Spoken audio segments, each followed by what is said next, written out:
Hello, everybody. I want to welcome you to our webinar, which is going to be discussing the results of the Fostering Network State of the Nation report. My name is Francine Bates, and I'm the Interim Director for Scotland, and I'm really delighted to be chairing this event this morning. We have a panel of 5 speakers who will be making short presentations.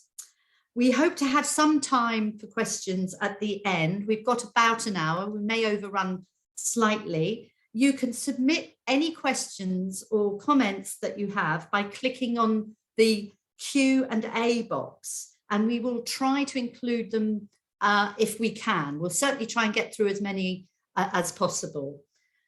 Before we get going with the presentations, we're delighted to let you know that we've had a video message from Claire Hohey, who is the Minister for Children and Young People, and she's going to kick off our event today.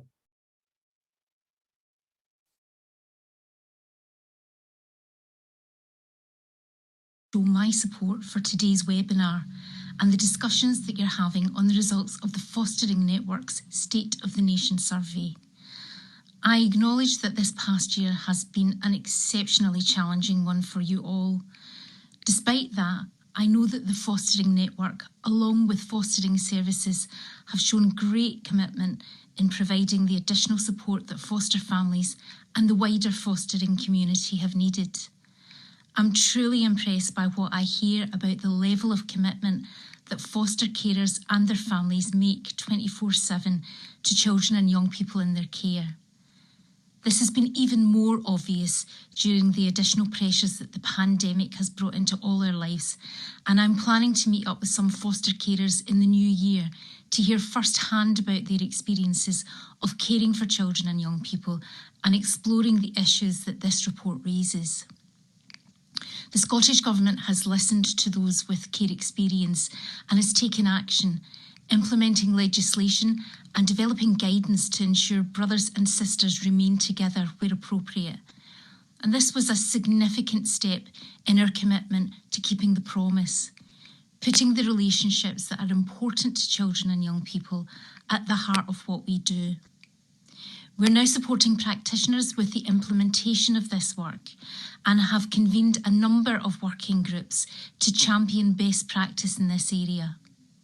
We will continue to work to collectively find creative solutions to support sibling relationships.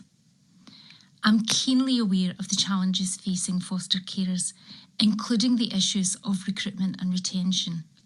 Please be assured that we are committed to working collaboratively with the Promise Scotland and other key stakeholders, including the Fostering Network, to see what more we can do to attract new carers to the role and indeed retain the experienced carers that we have.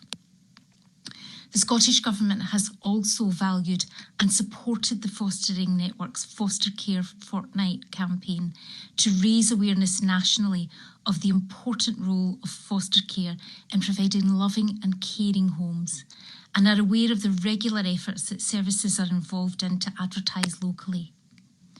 I've read the key messages from the survey and can understand that there is some frustration over the time that this is taking to introduce fairer and more consistent levels of care allowances in Scotland. I can only give you my assurance that we remain committed to this and are continuing in our discussions with COSLA with a view to introducing changes at the earliest opportunity. I hope that today's webinar and the discussions on the state of the nation are fruitful and that together we can come up with positive ways forward so that children, young people and their foster families can have the best support we can jointly provide.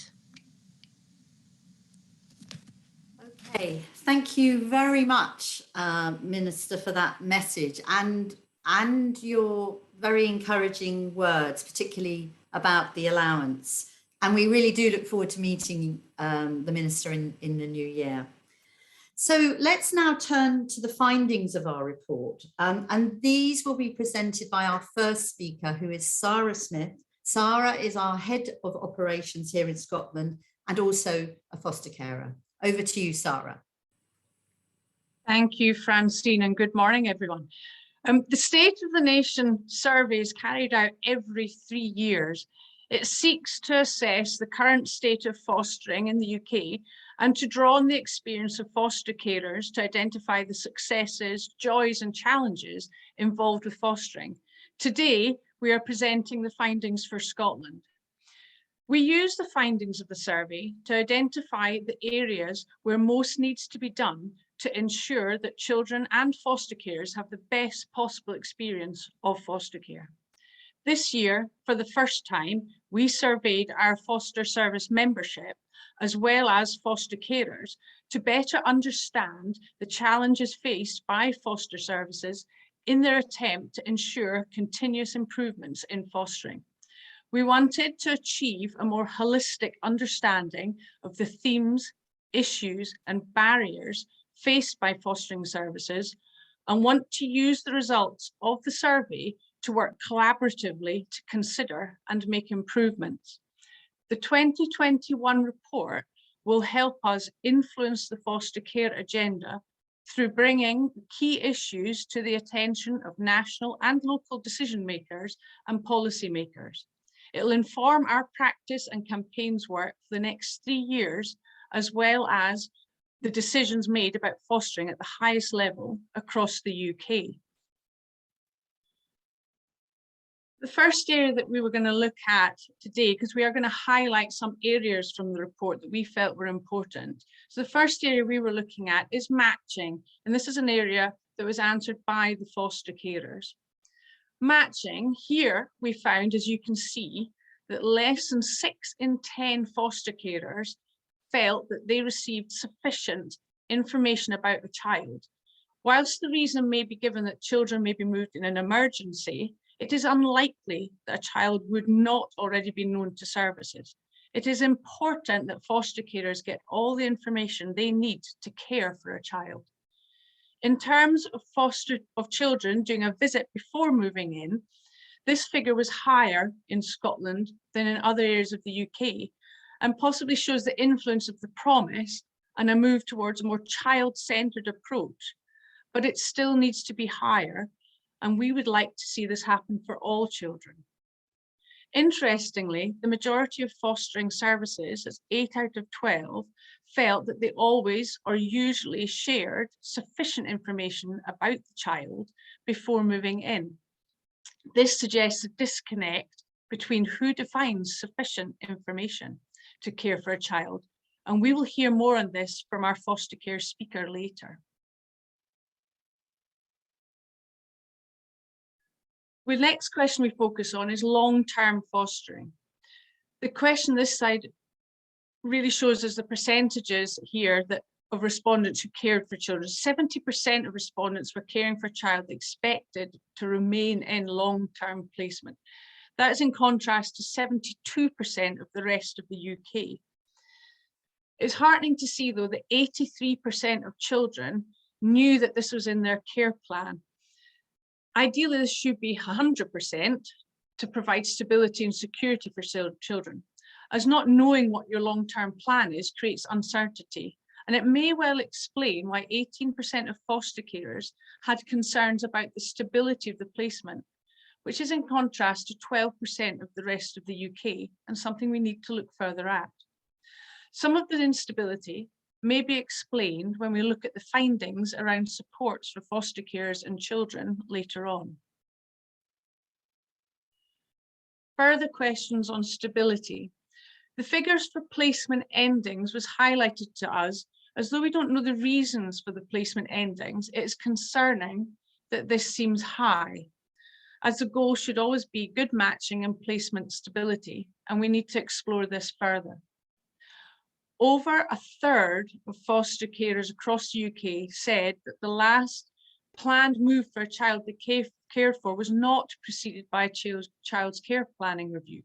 So Scotland fared better on this, but we still think that 16%, does that mean that 16% of places do not have a planned ending? If so, there's still work to do. Foster carers should be involved in the referral information for any child. They are the closest and have lived with the child. When over a third of foster carers say they are not a part of this process, it is concerning and shows that foster carers' input is not valued, and this needs to change.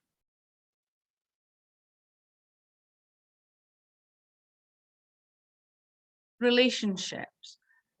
The promise talks of the importance of relationships, and the results in this survey highlight that we need to do more to ensure relationships are maintained when in the child's best interest. Within this, we must also ensure the relationships between children and those with sibling-like relationships are also maintained. Concerningly, the top 3 reasons provided by foster carers for not keeping in contact with children, even when it was in the child's best interest, were: 1, I was not able or allowed to maintain contact. 2, adopters did not want us to maintain contact. And 3, local practice did not permit ongoing contact. The quote here is from a Scottish foster carer. The fostering network has been campaigning with the Keep Connected principles to ensure important relationships in a child's life are maintained even when they move on. And this needs to be acted on, and the percentages here need to be increased to show that we are doing this. When we come to continuing care, this really was quite concerning. So continuing care is a legal right for young people. And questions on this subject, as you can see, show that foster carers moving to be continuing care carers do not always receive additional training, and a concerning number had a drop in their income. Yet the cost of a young person on their 16th or 18th birthday does not decrease. And comparatively, if the young person is in a children's unit, the staff do not get a pay cut. And yet we see foster carers with reduced income. We are aware that the reduction in this income has resulted in some foster carers being unable to offer a continuing care placement, resulting in the loss of the placement for young people. And we cannot allow this to continue. Our recommendation is that continuing care guidance needs to be reviewed. Patchy implementation is not resulting in the best outcomes for young people. Allowances. This is a real key part of the survey and really highlighted issues for us. The results to the questions about allowances really highlight the need for a national allowance. A commitment was made to national allowances in Scotland 10 years ago, and yet this has not been implemented. And this is seen as a concern by foster carers. In comparative terms, 39% of UK foster carers said allowances did not meet full cost of looking after a child, yet in Scotland it is almost 50%. This in the main does not mean children go without. What it means is foster carers supplement this from their own pocket. The findings of our survey showed that foster carers estimated that 33% of foster carers said that they needed an additional £30 to £49 a week. 31% they needed more than £50 additionally each week. And 51% said that they needed more one-off payments for those exceptional expenses, e.g. driving lessons, laptops, furniture. And we have to recognise that fostering has changed. We all now require technology, we require Wi-Fi, and young people seek mobile phones and that sort of connection. So the costs have increased, and foster carers are now, as you can see, at a substantial cost dipping into their own pocket. As you can see here as well, all services are seeking a national allowance, and therefore we must become a united voice in making this happen. Fees. So the fees, we asked carers if they received a fee payment for foster care for carrying out their role. The number receiving a fee is higher than in the rest of the UK at 67%, and the rest of the UK was 67%. Yet this needs to be 100%. foster carers must be paid considering the time that they give up for the role, so that they're not having to combine fostering with other work. If we consider that 60% of foster carers are not receiving another income, then we have a high percentage not receiving national living wage.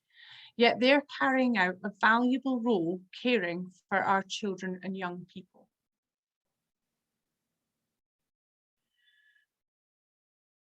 This is a slide that I was talking about earlier, which may relate to some of the instability that we are seeing and an anxiousness in foster carers around instability. The positives we can take from this slide, though, are that 70% of foster carers rated the support from their supervising social workers excellent. This is a real positive for services.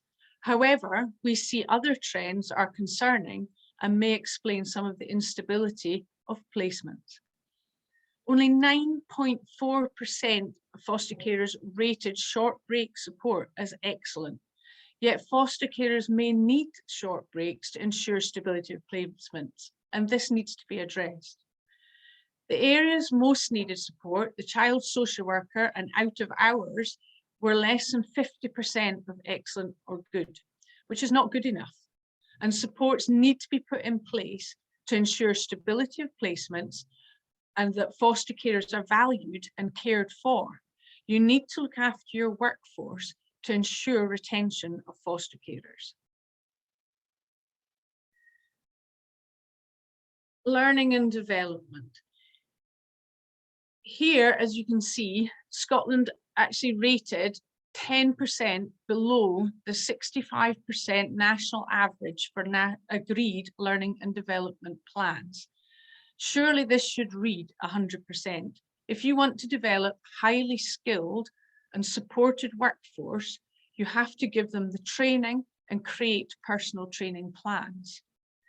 The top 5 training gaps should help inform services of the training provision they need to put in place for their foster carers. Of the training gaps highlighted, however, the first aid training gap is probably a result of the pandemic, given that most first aid would take part face-to-face.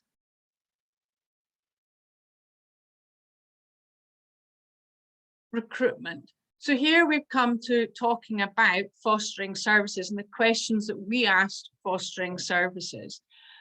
And around recruitment, we have here, as you can see, there's a need to recruit more foster carers. And the highest areas for need that we've had highlighted to us are for teenagers, large sibling groups, children with disabilities, and parent and child placements. It is clear here that services are aware of the barriers to recruitment and that the lack of guaranteed income and vulnerability this brings is creating a problem. There is a need to address the points raised here to ensure services can recruit committed, competent foster carers and give them the skills, capacity, and emotional resilience to ensure retention and therefore give children nurturing, loving environments where they can thrive.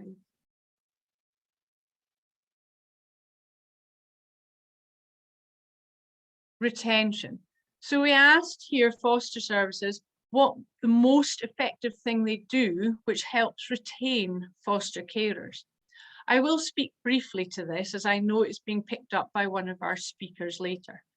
Services listed support provided as being an effective way of retaining foster carers, and this would match the value foster carers placed on the support they'd had from supervising social workers. Importantly, foster carers need to feel valued and seen as professionals in the team around the child. Services say they value this, but it's not always reflected in what foster carers are saying. We also asked around the retention about what services could do to improve retention.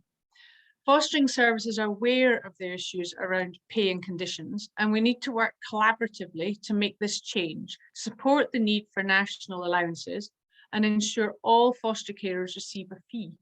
Services acknowledge this is an area to improve on and need to act on it. Services need to look at how they retain their own staff and ensure they too are supported. Too often we hear of children's social workers with high caseloads and leaving early into their career. It is an interesting point here that services say they need to value foster carers more, but in the previous slide, they said they did value foster carers. The foster carer must be seen as a valued professional and a part of the team around the child by all those working with children in foster care.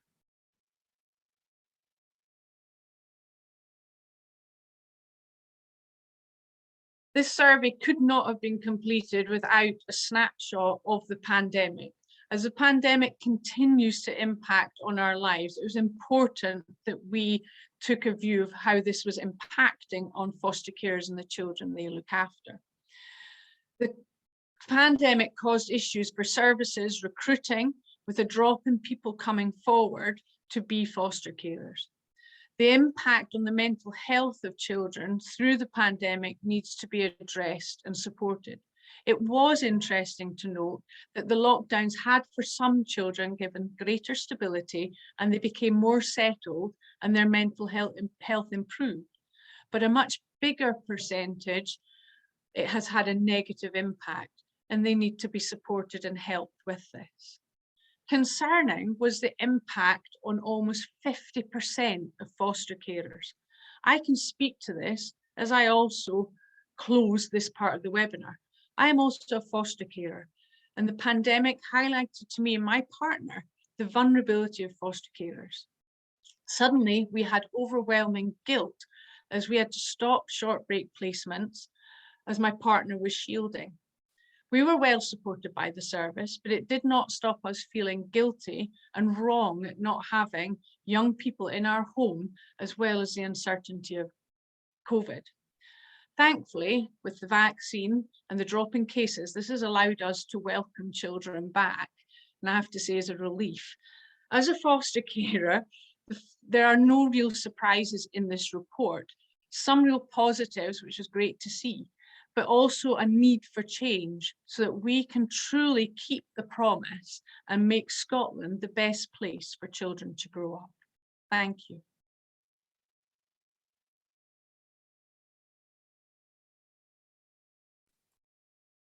Okay, thank you so much, Sarah, for presenting those findings so well and sharing with us your own personal experience of the pandemic.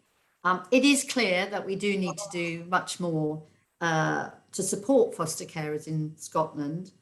And having set the scene now, I want to ask Jackie Brock, who is the Interim Chief Operations Officer from the Promise, to talk about the Promise and respond to some of what she's heard today. Thank you.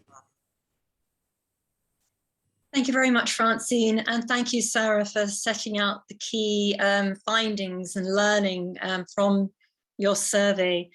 Can I just start really by saying we in the Promise Scotland want to connect with you very quickly after this launch and work with you in support, hopefully from the Promise Scotland, about taking forward many of your findings and recommendations. And also we need your support, given the central role that foster care, the love of foster families for children with care experience, that the love, support, stability that you provide, the clear ambition that you have to make sure that children and young people in your care, for however short or long a period, in whatever way possible, that in terms of the care that they need, is absolutely central to Scotland's ambition to fulfil the promise.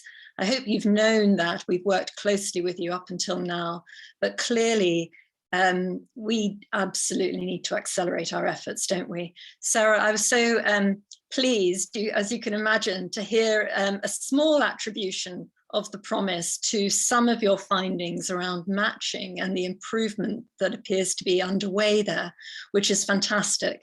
But clearly some of the pretty sobering findings from your survey, I'm just looking at my notes here, in terms, for example, of our ambitions for stability for children in their placements, and for the development and nurturing of loving relationships, the issues of post-contact, which is a central theme for the Promise Scotland, you know, after making sure that where it's in the child and family's best interest to retain contact.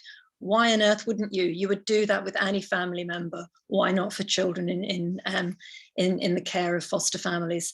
So much to be pleased with, I think, but certainly so much to do.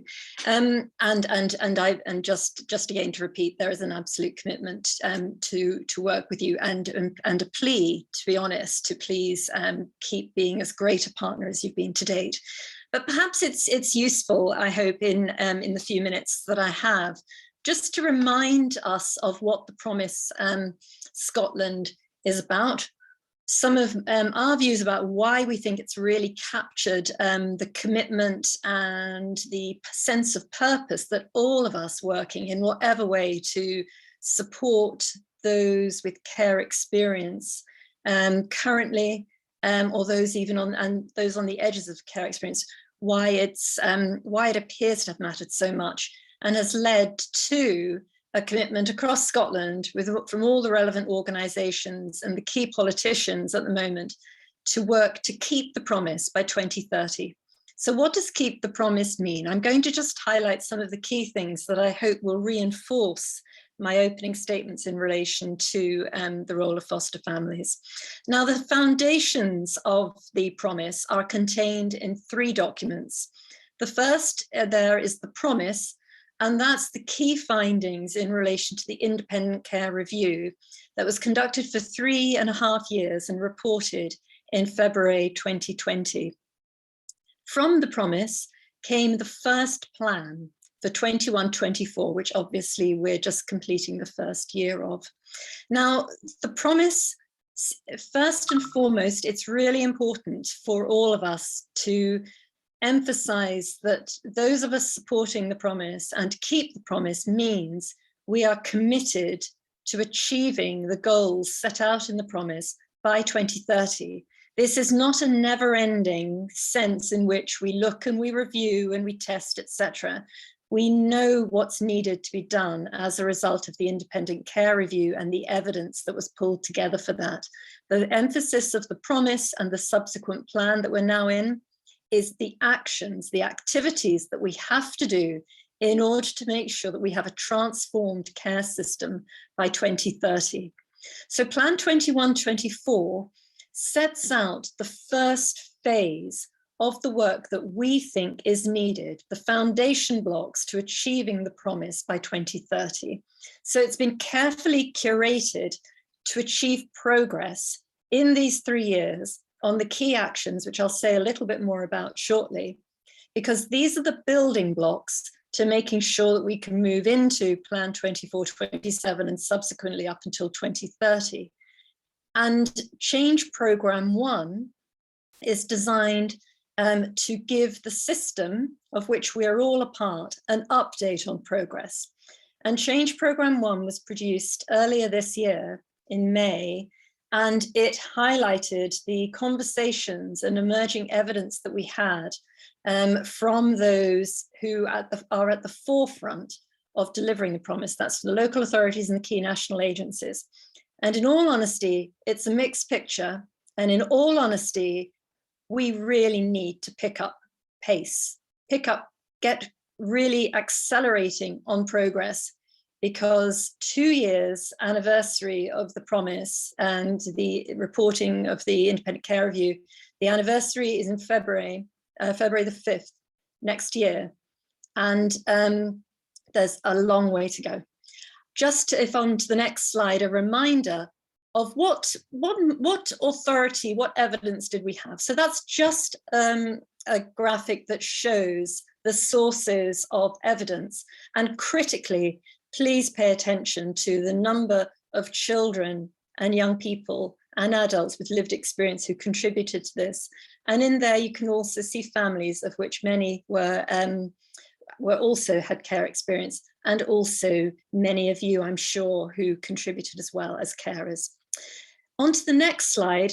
And that's, in fact, if we can go on to the next slide, but just to, as that's changing, just to, oh, hello, the minister's here.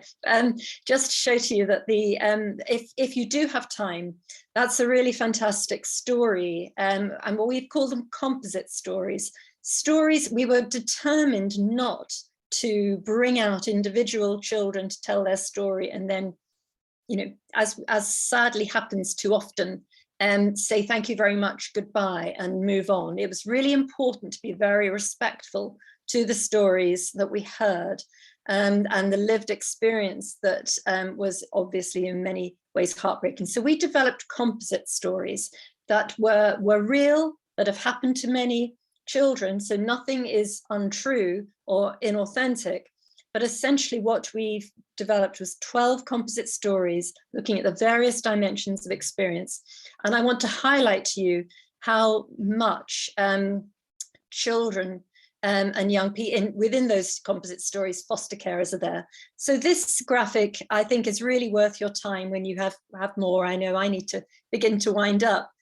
But essentially, having heard children's stories, having looked at the evidence, in terms of what do children need and want, in many ways very similar to foster carers in terms of the support and the sense that you're a team around the child and a coordinated approach. Look at this young, in this case, she was 4 years old. Look at that system around her, in which, and I think your survey shows this, we have to have a big question mark, the extent to which this system is working as a team in the interests of Isla and those who care for her. But there, just to show you, there are foster carers who were supporting them, and foster carers also in the middle of that complex web in relation to how Isla is being best supported. And I think we have to ask questions, don't we, when we see that we can surely do better, which is why I think we've so obviously had support from all of Scotland to make sure we achieve the promise. I'm just going to very briefly, on the next couple of slides, highlight for you in Plan 21-24. There are 25 actions in Plan 21-24. I've only got time to very briefly show you 19 of them, but in each and every one of these 19, onto this slide and the next, you can see the key role that foster families play in relation to how we are going to achieve each of these 25 actions. You've already touched on the importance of relationships. You're critical there in terms of how children can maintain those relationships that are important to them. Brothers and sisters, your survey highlights how difficult, challenging, and sometimes just simply impossible to keep siblings together in the way that we currently fund and support foster families, and that has to end. Moving on, I was so pleased to see continuing care mentioned as a key issue and the support that is not being provided sufficiently to children and to children as they emerge into young people thinking about their futures and as adults. It is unacceptable the number of children who are 16 plus who are left with nothing, and those important relationships such as those you support disrupted at the very critical stage when they need you so desperately. And then I just wanted to highlight for you on this slide, and if we could go to the next slide, that in many ways foster carers, your support is both as to provide support as a family, and I wanted to highlight that the Promise Scotland states in its plan and change programme the importance of the minimum allowance, and so we absolutely support you in that. But also, of course, the way in which you also need to look to as a member of the workforce, which I know isn't the right term or a term that's overly comfortable in terms of the team around the child, but nevertheless, children, most importantly, but we all have expectations of foster families that are very akin to those we have for social workers, teachers, etc. And the importance of your learning development, as you've said, is one that we absolutely want to do everything we can to support, because it is so critical in relation to the needs of children. Just onto the last slide then, those were the 20, just to highlight for you then, the 19 of the 25 actions directly relate to how you contribute to the promise and the support that you need in order to fulfill your commitment. And that's what the Promise Scotland is keen to talk more to you and the Fostering Network about. Just a reminder for us, sometimes it can feel a long road. We've got the support of the First Minister, and look at those care experience young people to whom a promise has been made in Parliament at the National Conference for the SNP. We're still motivated by that. We're working hard to deliver on this, and with the support that we've got from Fostering Network and all of you, how we pick up the progress, as I've said, and really begin to make, you know, it's my ambition that at your next triennial review, we're really going to see amazing evidence and heartening, motivating evidence that the promise is supporting you as foster carers do the job that you do so well. So thank you so much. And that's it for me. Please don't hesitate to ask any questions in the chat. Really, really happy to do that, and looking forward to the panel discussion. Thank you. Thank you so much, Jackie, for that presentation. I want to thank you personally for everything you're doing to meet and keep the promise to children and young people in Scotland. And we're really looking forward to working with you as you roll out implementation.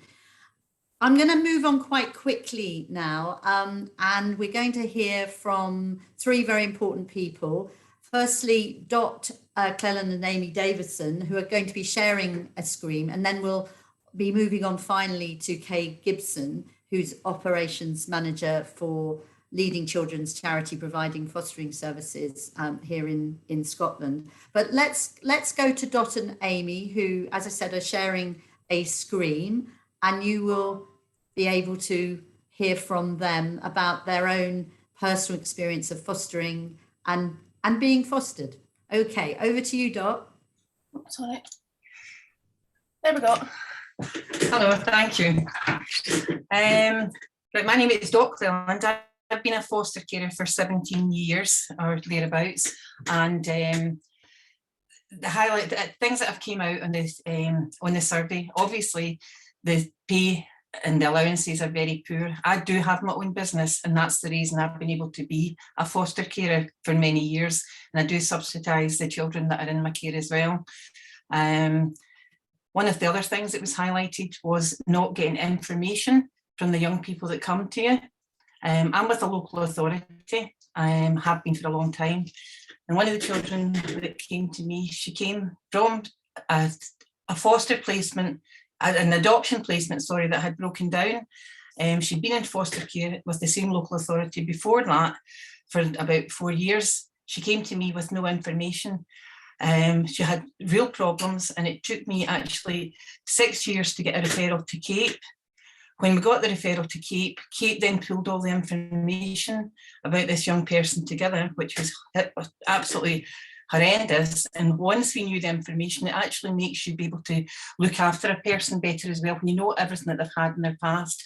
So one of the things, definitely, foster carers have to know more about the children that are coming to them, as much information as possible. That's one of the other points. Again, I will say, being a foster carer has been an amazing experience. Having Amy and her brother Sam with me, they came to me about 16 years ago, and they're still with me now, and Amy's part of our business. So fostering is a wonderful thing to do, and when you see the young people look flourishing, it's fantastic. But again, the local authorities, they really have to help foster carers and support us more. That's really all I've got to say. So any questions, I'd be happy to answer them. Thank you. introduce myself. So I just want to kind of touch on a few things briefly that did come up in the report. And the first sort of thing is keeping siblings together. So fortunately for my brother and I, we were removed from parental care and placed with my mum and dad, John and Dot, on an emergency basis, but under the provision from speaking to the social workers that we would be placed together as a sibling group and wouldn't be split up.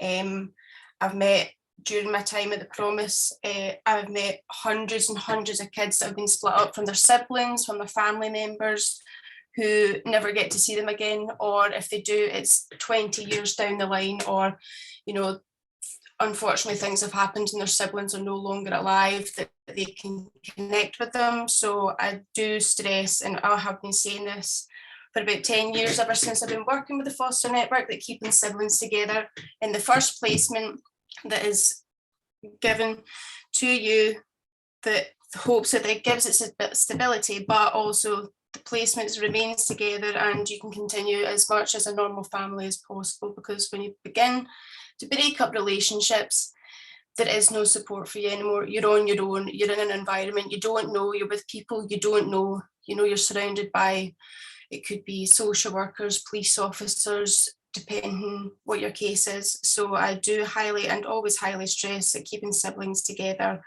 is one of my main objectives, and I did for the Stand Up for Siblings movement that was through Celsius. That was kind of one of my biggest projects that I did.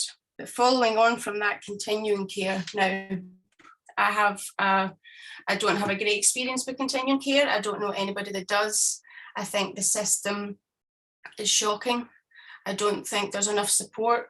There's not enough guidance for local authorities to follow, if they do actually follow them or actually see it through, for sort of pathway plans and things being continued for children and young people to stay in a placement if they want to go to university, or maybe they want to move out. There should be a plan in place to allow people to decide what they want to do to help build a better future, but this always falls through. It's never put in place, it's never structured, and it just all falls apart. I think in my time, I think I was put in continuing care at 16. I had 2 pathway plans, and then I was kicked out of care, I made a couple of months ago in the middle of a Costa. So if that doesn't, you know, get the gear for change to move in, I think something dramatic or drastic has to happen quite immediately, because it's going to keep continuing to happen. And unfortunately, a lot of people don't have the support that I have, or somewhere to stay or go or turn to. And unfortunately, it's just going to keep continuing. And we're in 2021, 2022. I mean, I stress this every year to everybody I talk to. I don't know why this is still happening. I don't know why we don't have a system in place or people there to help enforce to put a system in place from the get-go. That's all I really have to say on these sorts of topics. But hold on, there's a wee chat here, sorry.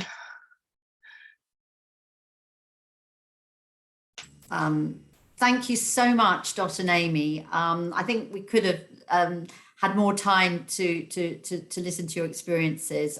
You've brought the report to life with your own comments. So thank you so much. I know there's some questions in the Q&A that we will come back to you on later. But as we are sort of running out of time slightly, and do want to take some questions, I'm going to move straight away to Kay, who is going to tell us about the experience of recruiting foster carers for her charity Kibble.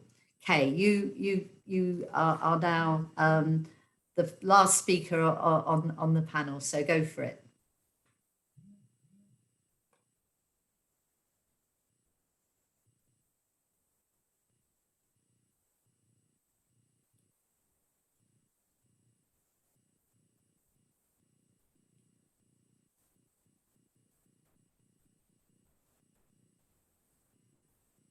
Of Dot and of Amy, particularly as Amy is a care experienced young person from a sibling group Kibble was very fortunate in 2018 and 19 to be able to set up the Shared Living Foster Care project that was funded by the Scottish Government and the Social Care, European Social Care Fund. And basically that allowed us to look at how we could expand the capacity of foster carers to be able to meet the needs of sibling groups, which we've been able to do within the service. I suppose the COVID pandemic has had a negative impact on recruitment and social care generally, but I think there is a real crisis in recruitment in foster care. And I think we need to think about how we are going to attract people into foster care and how foster carers need to feel that they're an important part of the social care workforce and the team around the child. As Jackie has highlighted, the promise commits to giving the sons and daughters of Scotland a family that they can identify with and belong to. We need to have carers to reflect the diversity of the culturally diverse nation that Scotland is today. In order to achieve this, we need to attract diverse families into a caring career that is seen to be valued in Scotland. In many ways, foster carers have become the invisible heroes of social care and the pandemic. And I think we need to think about some of the ways that we can make them more visible and important in the social care workforce. Registration is something that I feel is very important for foster carers. Many childminders are registered, but foster carers are not individually registered, although their service providers are. I believe registration of foster carers would improve the status and profile of our foster carers. It would standardise the professional training and expectations whilst promoting safeguarding of children. I think it would also promote the portability of carers across the charitable, independent and local authority sectors and make them more flexible. If the Scottish Government could advertise for foster carers the way they do for nurses and teachers, this would make them a more visible part of the social care workforce. Scotland is also the only country of the 4 nations that doesn't have a recommended minimum allowance for carers. And it's very difficult for fostering services to retain carers if we don't give them the funds to do their role effectively. Scotland needs to be leading the support for carers, and perhaps a national leadership board specifically for fostering as part of a national leadership for social care, again, could make visible the work that foster carers do, a caring career that is valued in Scotland. I suppose my end comments would be that no one wants to become part of something that's invisible and not valued. Scotland needs the promise to value the carers who are the future role models of our children who experience care. Let's value them and our children in the same way that all families should be valued now and in the future. Thank you so much.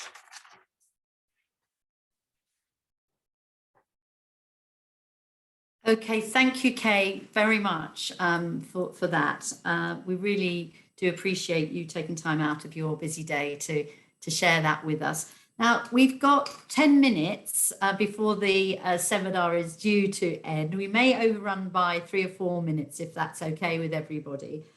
We have had 4 questions from all of you who are watching the webinar, for which thank you very much. Two of which we have touched on. We've talked about the importance of keeping siblings together, and Amy discussed that in her response. And we've also talked about how we could recruit more foster carers in Kay's last presentation. So there are a couple of other questions that we'll start with. And if we don't get time to answer all of them, then we will answer them in our email that we'll send to all the participants with the post event information. But the 2 questions I think that would be worth talking about. Firstly, going back to the national allowance, we've had a question from one of the participants about how do we all ensure that we finally break this logjam that has been going on for such a long time. So I think I will ask Jackie if she would kick off on that one, because she's close to government, is understanding how the promise is being delivered at local level too, and how we can ensure that as part of this jigsaw, the allowance finding is put in place. I'll start with Jackie, but if the other panel members can think about their response in the meantime, that would be great. Thank you. Thank you for that, Francine. You know, honestly, hearing, I think 10 years, and I have to say when I was a civil servant in the Looked After Children team, as it was then called, you know, we put this into the policy and it was supported. So,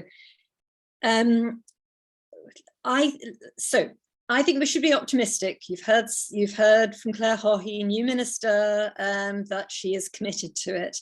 I think each of the organisations that support the promise and say they are committed to keeping the promise need to work with the fostering network to look at what can these organisations do to support. So, for example, what I'm thinking, this is just off the top of my head, is that in the new year, the Scottish Government has said it is going to produce its strategy and plan for keeping the promise. Now, and that's that we haven't got a date yet, but it's certainly February, March time. And they've committed to it by the Easter recess. So 31st of March at the very latest.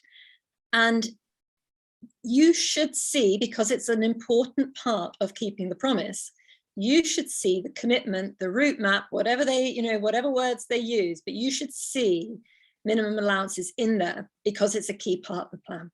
So what I'm wondering is, in addition to the work that you need and the support you need from a whole range of others, but whether a specific commitment from the Promise Scotland could be to say either, hopefully, great news, it's in here, here's when it is, and when government are committing to, or if you're not happy with the wording of the commitment, if it doesn't feel as, the timeline doesn't feel satisfactory, then that's something that we can say, that you've had 2 years now within the promise, let alone how much longer.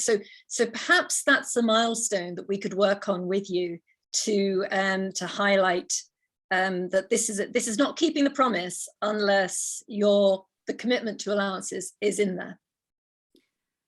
Okay, thank you so much, Jackie. That's really helpful. We'll definitely take you up on that offer. Sarah, do you want to say a little bit about what Fostering Network would like foster carers to do in the next, literally in the next 2 or 3 weeks to get this on the agenda of local councils? Absolutely, yeah. So what we have done and what we can do to support foster carers with is if you lobby your local councils, and we've actually developed a letter that can be used by foster carers to do this, and directly go to the local councils. It's now in the chat and we will email it out and go to them, because it has to be agreed at local council level. So to take this to COSLA and for COSLA to agree this, the local councils, your local councils have to agree to commit to this. So we are asking foster carers to approach their local councils. You can use this framework and letter that we've created for you, and that would really help, I think, get this moving. Yeah, that's great, because every single local council, as we understand it, has to formally agree to expand their budget to pay the extra allowance. So while the money hopefully is going to be provided by government, there's still a process by which local councils have to agree it. So we need to ensure that that does happen. Thanks, Sarah. Kay, do you want to comment on this issue about how we get the allowance introduced? Kay, you're going to have to unmute, I think. Yes, I would, Francine. So I was actually part of the National Foster Care Review in 2012 and 2013, representing the independent and voluntary providers. And talking about a minimum allowance was something we were doing a decade ago. So I would really welcome Jackie putting some kind of timeline into this, because I think we've been debating this for over a decade, and there's no point talking about it if we're actually not going to implement it. We need to move past the rhetoric. And I think, you know, this is really what we're hoping the promise will do for us. They will allow us to move on. Thanks very much, Kay. And Dot and Amy, do you want to add anything about the allowance and how we can actually finally get to the point where it is introduced in Scotland? Yeah, I would just really say the same as Kay. I think we really need to do something fairly quick, because it has been 10 years we've been talking about it. And for the years, the sad thing is a lot of children have not been cared for because of this as well. And that's really what is very concerning. We've been in a situation that we have been able to take children in and look after them because we have other allowances, other businesses, but no, it's very poor. And I would like to see that as soon as possible. And it would be great to get more foster carers on board as well. So thank you. Okay, Dot. Amy, do you want to add anything? I've said this, I think, for a number of years prior to foster carers being allowed jobs. You know, you are carrying out a duty of care.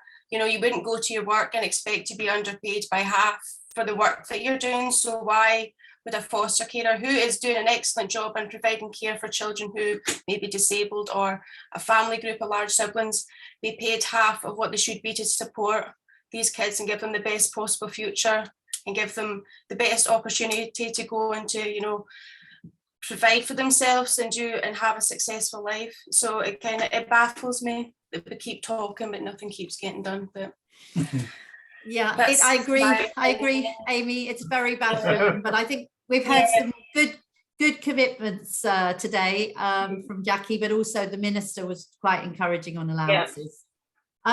Okay, just moving on. I think we're only going to have time for one more question, but there are two other questions that we will answer from the Fostering Network when we send out further information to you. But the question that I do think we would like to discuss now is different models of providing foster care, and one in particular, the Mockingbird model. One of our participants has asked a question and said that they are a Mockingbird foster carer and they think it's a great model for supporting foster carers, and why can't we roll it out more widely in Scotland? So that is a question that I will maybe ask Sarah to start off with, so you can just briefly explain what Mockingbird model is, just in case there's anybody on the webinar who's not quite clear. Sarah? On the spot, thanks Francine. So the Mockingbird model, even saying it is a challenge, works on the basis of having a hub carer, and I might get a telling off afterwards if I don't get it absolutely right, so I'll keep it brief. A hub carer who has a constellation of foster carers around them, and really they create their own family hub and support. So the hub carer might offer short breaks, support for the other carers, and they become almost a family working model. Now, what I would say for Scotland is we are looking into this, and we have a promise implementation lead now at the Fostering Network in Scotland. And as a part of her role, she's going to be looking in how we can actually bring Mockingbird to Scotland and have that as a model being used in Scotland. It certainly fits with the principles of the promise and around keeping young people together and children together and keeping relationships. So it really fits well with the principles of the promise. So that's what we'll be doing with that. Francine, can I address that one? I did see one Q&A, which was somebody had asked about kinship carers with allowances. And can I say that, yes, absolutely, that the national allowance also is implemented for kinship carers, and we would also support that. Excellent. Thanks, Sarah, for spotting that. Kay, do you want to comment on the Mockingbird model? Yes, I suppose whilst Kibble doesn't call itself the Mockingbird model, we have had a hub system of foster care since 2004. So very much we encourage our carers to be very networked in with the other carers. and the carers that provide short breaks. We provide long-term placements for our young people. So in some ways, our model has been supported by the fact that we have a whole range of key workers who have residential experience. Now, some of the key workers, we set up Kibbles Intensive Fostering Services in 2004. I still have foster carers working with me since 2005. And I also have staff working with me who've been with me since 2005.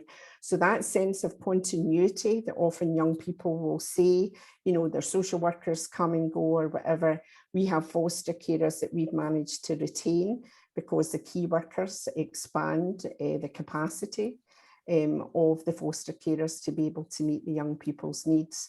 And we meet very regularly. So the fact that we've had foster carers with us meeting up weekly for 16 years, I don't think you can get a more bonded community. But I would agree the Mockingbird model is very similar to the model of operation that we've had. And I think anything that expands the capacity of foster carers is a good thing for foster care. Thank you, Kay. Dot and Amy, do you know about the Mockingbird model? Is that something you can feel happy to comment on? You'll need to unmute. Yeah. Yep. Yeah, but I know about the Mockingbird project. Being involved with Foster Network a number of years ago. I remember when it came on board, and it would be wonderful. And sadly, the organisation I work for don't do anything like that at all. And that's, and even here in Kibble today for 2004, to have that in place, it sounds fantastic because it could work. Whereas I've tried to work with other foster carers to get support for myself, and we've been told not to do that. We've not actually been allowed to do it with the local authority that we're with. You put the social workers' nose out a joint if you try to, and without a doubt it would work well to bring groups together, yeah, to support each other. 100%. I think it would be a great thing. Thank you. Yeah. Okay. Well, Amy, do you agree? I do. I think especially if you have siblings together, or if maybe you have a child who is maybe having an off day and, you know, needs a bit of space, you have that branch where they can go to someone else's house and sort of de-situate themselves from the environment they're living in, and then go back home later that day. And not everything will be great, but, you know, you've had that space where everybody can calm down, have a think about it, and go back and then retain normal family life instead of a placement breakdown and the child being removed. So I think it's a fabulous idea. Okay, thank you. And last but not least, Jackie, do you want to contribute to this question? It's really important, I think, for the Promise Scotland not to comment on particular models. Just, you know, if from what you're saying, this sounds exactly in line with what the Promise says and what you've said is needed in terms of support, both for the families but also the child. But we're not practice experts, Francine, so you're the ones who know whether or not these should be supported. But obviously, if it's something that you feel would really work, then we would be interested in seeing what we could do to help. Okay, thanks very much, and we'll pick that up with you offline, Jackie, because I think it would be quite useful for you to go and see a Mockingbird model in place. The Fostering Network has championed the Mockingbird model for many years now, and we managed to get the model established in quite a number of local authorities in England. And this is something we're sort of hoping that we can roll out in other parts of the UK, and Scotland is particularly somewhere that we feel the model works really well. So it is very important that we look at different models that are going to support foster carers to achieve our outcomes. And the Mockingbird model has been evaluated independently and is quite clear, works really well for foster carers and young people as importantly. Okay, well, I fear that we are running out of time. We have got two more questions, one on siblings, one on recruitment, and we will respond to those after this event. But I wanted to wrap up now. Firstly, to thank all our panelists hugely for giving up their time to prepare for the webinar and to speak so brilliantly. We really very much appreciate your support for foster carers in Scotland, and we really look forward to working with all of you in different ways to bring about concrete change for foster carers and children and young people. I would just reiterate the point that Sarah's made, which is in the chat we have put in a draft template letter that if you so choose, you could send to your local councillor, urging them to make the introduction of a national allowance a priority in their locality. Again, we will send all of those details to you after this webinar. So can I just once again thank everybody, and also two more thanks. Firstly, to our teams in London and in Scotland who have put this webinar together, and it seems to have gone, from my point of view, very well technically, so hope that's the case for everybody who's logged on. But I know both teams in Scotland and in our office in London have worked very closely together to make today happen, so thank you for that. But most importantly, thank you to everybody who has logged on for the webinar, has listened to our speakers and contributed through the Q&A. We really do appreciate that, and we will be back in touch with you very shortly. So that's it. You can now log off, and hope you enjoy the rest of the day. Thank you. Goodbye.